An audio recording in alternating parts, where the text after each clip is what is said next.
Amos, chapitre 3.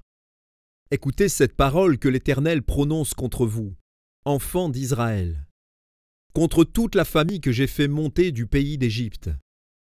Je vous ai choisis, vous seuls parmi toutes les familles de la terre.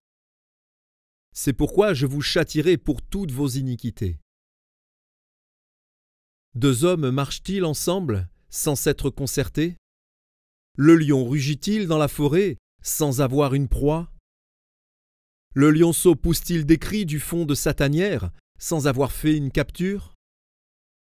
L'oiseau tombe-t-il dans le filet qui est à terre sans qu'il y ait un piège?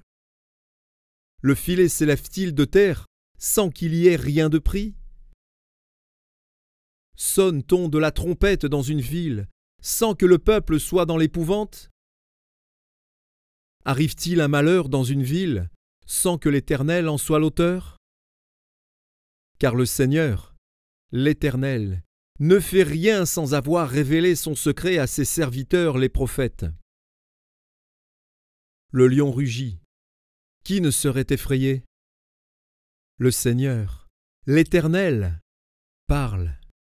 Qui ne prophétiserait? Faites retentir votre voix dans les palais d'Ashdod et dans les palais du pays d'Égypte. Et dites, rassemblez-vous sur les montagnes de Samarie, et voyez quelle immense confusion au milieu d'elle, quelle violence dans son sein. Ils ne savent pas agir avec droiture, dit l'Éternel. Ils entassent dans leurs palais les produits de la violence et de la rapine. C'est pourquoi ainsi parle le Seigneur, l'Éternel.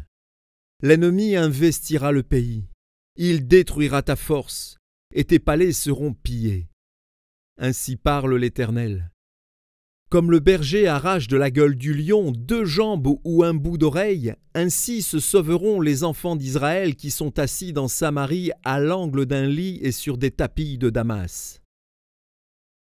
Écoutez, et déclarez ceci à la maison de Jacob, dit le Seigneur, l'Éternel, le Dieu des armées.